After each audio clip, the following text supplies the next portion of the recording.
할렐루야! 우리 복음의 시작이신 예수 그리스도를 찬양합니다. 우리 주님 붙들고 나아가면 그 어떤 환경 속에서 능히 감당하고 이길 수 있습니다. 주님께서 우리에게 소망을 주셨습니다. 십자가 바라보며 오늘도 믿음으로 나아가는 하루 되길 원합니다. 2월 1일 화요일 아침 예배 성삼위 하나님께 올려드립니다. 우리 다 함께 사도신경으로 신앙을 고백하며 이 아침을 시작하기 원합니다. 전능하사 천지를 만드신 하나님 아버지를 내가 믿사오며 그 외아들 우리 주 예수 그리스도를 믿사오니 이는 성령으로 잉태하사 동정녀 마리아에게 나시고 본디오 빌라도에게 고난을 받으사 십자가에 못 박혀 죽으시고 장사한 지 사흘 만에 죽은 자 가운데서 다시 살아나시며 하늘에 오르사 전능하신 하나님 우편에 앉아 계시다가 저리로서 산자와 죽은 자를 심판하러 오시리라. 성령을 믿사오며 거룩한 공예와 성도가 서로 교통하는 것과 죄를 사하여 주신 것과 몸이 다시 사는 것과 영원히 사는 것을 믿사옵나이다. 아멘. 오늘 하나님의 말씀은 마가복음 1장 1절부터 11절까지입니다. 마가복음 1장 1절부터 11절까지입니다. 하나님의 아들 예수 그리스도의 복음의 시작이라. 선지자 이사야의 글에 보라. 내가 내 사자를 내 앞에 보냈노니 그가 내 길을 준비하리라. 광야에 맺히는 자의 소리가 있어 이르되 너희는 주의 길을 준비하라. 그의 오시기를 곧게 하라. 기록된 것과 같이 세례 요한이 광야에 이르러 제사함을 받게 하는 회개의 세례를 전파하니 온 유대 지방과 예루살렘 사람이 다 나아가 자기 죄를 자복하고 요단강에서 그에게 세례를 받더라. 요한은 낙타털 옷을 입고 허리에 가죽띠를 띠고 맥두기와 석청을 먹더라. 그가 전파하여 이르되 나보다 능력 많으신 이가 내 뒤에 오시나니 나는 굽여 그의 신발끈을 풀기도 감당하지 못하겠노라. 나는 너에게 물로 세례를 베풀었거니와 그는 너에게 성령으로 세례를 베푸시리라. 그때 예수께서 갈릴리 나사렛으로부터 와서 요단강에서 요한에게 세례를 받으시고 곧 물에서 올라오실새 하늘이 갈라짐과 성령이 비둘기같이 자기에게 내려오심을 보시더니 하늘로부터 소리가 나기를 너는 내 사랑하는 아들이라 내가 너를 기뻐하노라 하시니라. 아멘. 하나님의 말씀입니다. 마가복음은 로마 제국의 극심한 박해 가운데 처했던 로마의 성도들을 위해 기록되었습니다. 그러한 이유로 마가복음은 구속주이신 예수 그리스도의 여러 측면 중 특히 하나님의 구속 원리에 따라 인간을 위하여 자신을 희생하여 일하시는 종, 고난받은 종으로서의 측면을 강조하고 그러한 하나님의 종이신 예수 그리스도께서 우리를 위하여 고난받으사 구속을 성취하셨으므로 성도들의 구속이 확실함을 강조합니다. 또한 마가복음은 예수 그리스도께서 그처럼 고난을 받으셨으나 마침내 이를 이기고 승리하셨듯 이 성도들도 고난을 당하나 예수 그리스도 안에서 승리할 수 있음을 강조함으로써 고난 중에 있는 로마 교회 성도들을 위로 격려하고 있습니다. 오늘은 세례 요한이 광야에서 제사함을 받게 하는 회개의 세례를 전파하자 많은 사람이 나옵니다. 낙타 털을 입고 맥두기와 석청을 먹던 요한은 자기보다 능력이 많으신 이가 자기 뒤에 오실 것이라고 전파합니다. 예수께서 요한에게 침례를 받으시자 너는 내 사랑하는 아들이라 하는 소리가 하늘로부터 납니다. 오늘 본문의 말씀을 조금 더 절별로 살펴보겠습니다.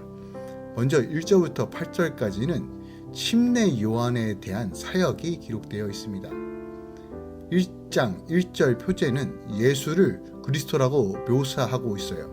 마가복음에서 그리스도라는 용어가 자주 나타나진 않지만 모든 경위에 호칭적 의미를 갖는 것이 분명합니다. 마가는 복음서 초두에 예수께서 구약이 내다보았던 메시아라는 사실을 분명히 밝힙니다.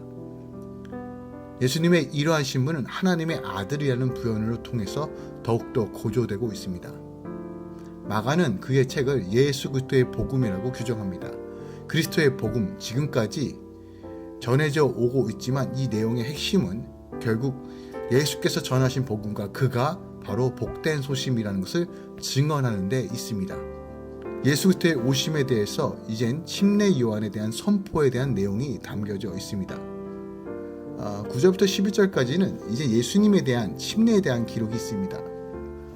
요한이 내다보았던 분은 다름 아닌 나사렛 예수라는 사실을 밝히고 있으며, 오늘 이 본문의 핵심은 주님께서 받으셨던 침례에 있습니다. 실제적으로 예수님의 침례에 관한 내용은 1장 9절에 간단히 언급될 뿐이며, 1장 10절부터 12절까지는 그 세례, 그 침례 사건 직후에 예수께 일어난 현상을 묘사하는 데 활용하고 있습니다. 침례 직후에 예수께서 일어난 세시적 현상은 다른 그것과는 달리 오직 예수님께만 한정된 경험으로 묘사되고 있습니다. 갈릴리 나사렛에 오신 예수님은 요한에게 침례를 받으심으로 공생애를 시작하시죠. 창조주가 피조물에게 침례를 받음으로 질서에 순종하는 본을 친히 보이신 것입니다. 하나님이 허락하신 질서에 순종하고 있으면 때가 되어 하늘이 갈라지고 성령이 임하는 것이죠. 예수님이 침례를 받으시자 하늘에서 너는 내 사랑하는 아들이라는 소리가 납니다.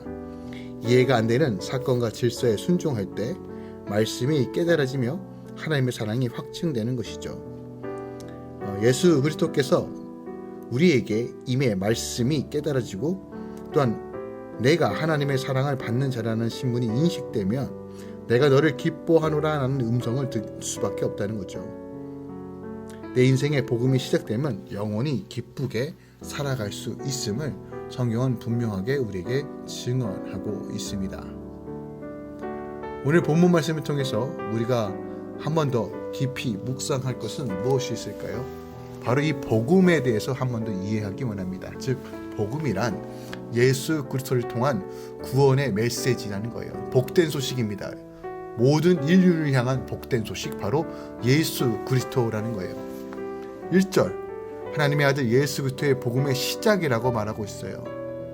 우리는 마가가 기록한 본서를 가리켜 마가복음이라고 부르지만 이는 저자의 이름에 따라 붙인 명칭일 뿐입니다. 특별하게 마가는요, 예수님이 누구신가에 대해서 끊임없이 증거하는데, 특별하게 기적과 이적에 대해서 굉장한 많은 기록을 하고 있습니다. 말 그대로 그 놀라우신 하나님의 역사들을 선포하면서 그 하나님께서 온 인류를 위해 십자가를 지심으로 죽으시고 부활하셨다는 것을 극적으로 보여줌으로써 누구든지 이 복음서를 통해서 예수가 누구인지, 복음이 무엇인지를 분명하게 볼 수 있도록 기록한 책이 바로 마가복음이라는 거예요. 복음은 예수 그리스도에 의해서 예수 그리스도로 말미암아 이루어지고 쓰여진 것입니다. 우리는 이 복음에 대한 정확한 이해가 필요합니다. 그래야 그 복음의 존귀하고 가장 가치 있는 것을 깨닫게 되는 것이죠. 바울이 복음을 부끄러워하지 않을 뿐만 아니라 할 수 있는 대로 많은 사람들에게 이를 전하고자 애썼던 것은 바로 이 복음의 실체를 분명히 알았기 때문입니다. 그래서 로마서 1장 16절에 내가 복음을 부끄러워하지 아니하노니 이 복음은 모든 믿는 자에게 구원을 주시는 하나님의 능력이 됩니다 라고 말하는 거예요. 좋은 소식, 바로 복된 소식, 예수 그리스도를 통해서 구원의 좋은 소식을 주셨습니다.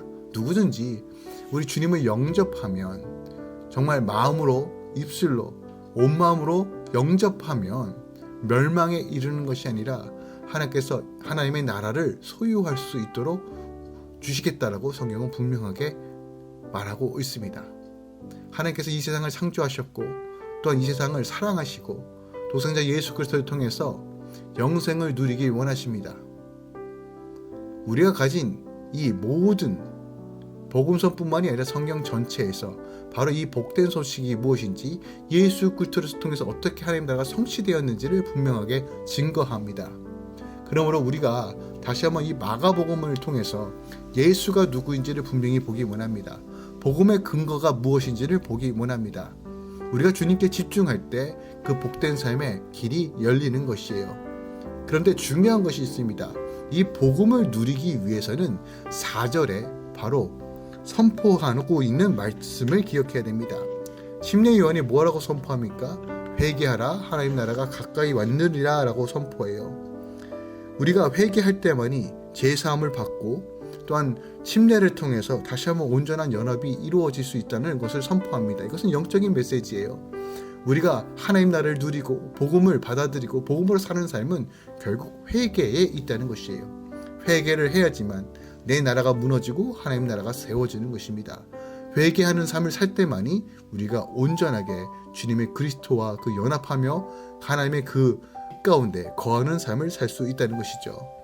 우리가 복음을 믿는다면 결국 복음을 풀어내는 삶, 회개의 삶을 구원하면서 하나님과의 온전한 연합 위에 나아가는 삶, 이것이 바로 복음을 누리는 삶이 되는 것입니다. 마가복음의 시작입니다. 우리 마가복음을 통해서 다시 한번 하나님의 일하심을 함께 경험해 보길 원합니다. 기도하겠습니다. 사랑하는 주님, 감사합니다.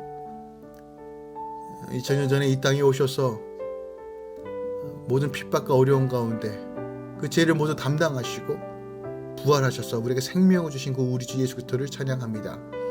모든 복음은 결국 우리 주 예수 그리스도이십니다. 주님 그 자체이며 주님께서 하셨던 그 말씀과 그의 삶이 바로 복음입니다. 우리가 이 복음을 깨닫고 이 복음을 누리며 복음을 증거하는 삶을 살길 소망하오니 성령 하나님 붙들어 주시고 오늘도 이 복된 소식을 붙들며 믿음으로 걸어갈 때 하나님의 일하심을 보게 하여 주시옵소서. 미혹되고 망령된 것 따라 살아가는 삶이 아니라 기쁘고 감격으로 주님께 나아가는 삶 살게 하여 주시옵소서.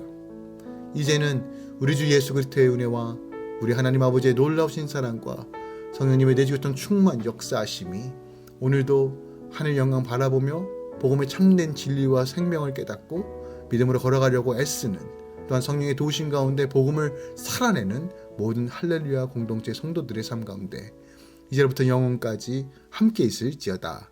아멘.